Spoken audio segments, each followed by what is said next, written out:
This is me at the start of the school year, scoring 40% on my accounting test. And this is me just 1 month later, 92%. The highest in my entire school. This isn't some recycled study advice from someone who's never failed a test. This is real. And I'm about to show you exactly how I did it, step by step. If you don't have the patience to sit through this and actually change your grades, then click off right now. But if you're tired of failing and you actually want to be one of the top students in your school, keep watching. I'm going to break this down into 4 steps. Each one is critical. If you skip even one, you might as well not even bother. Let's get into it. If you're not using past papers, you're already setting yourself up to fail. For every single subject, go through the past 10 years of exams. Not 5, not 3, 10. Exams are predictable. Patterns repeat. The same question types get asked over and over again. But here's where most people mess up. They don't just look at past questions. They don't study the answers. Go and find the solutions from students who scored A+ on those exams.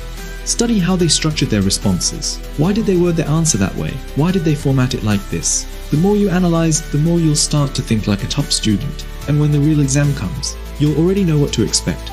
Top students don't just learn the content once and hope they remember it. They revise it. The secret is simple. Whatever you learn today, revise it the same day. Go home. Open a Google Doc or a notebook.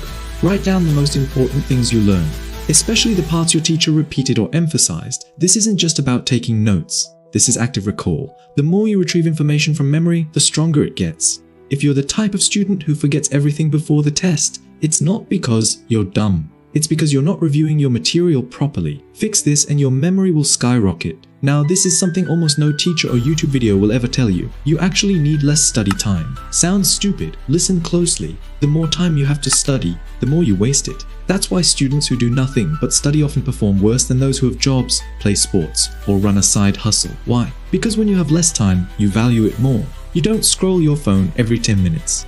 You don't stare at your notes pretending to study. You focus deeply. It's the difference between student A, who studies for 5 hours but gets distracted every 20 minutes, and student B, who studies for just 2 hours but with complete focus. Who do you think is actually learning more? You can do everything I just told you, but if you skip this, you will never reach your full potential. The reason top students can push through stress, burnout, and distractions is because they know why they're studying. Why do you want high grades? Why do you want to be the best? Why are you even watching this video?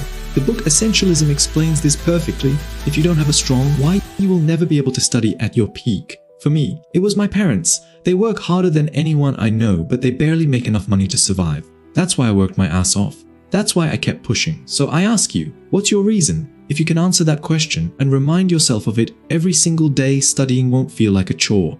It will feel like a mission.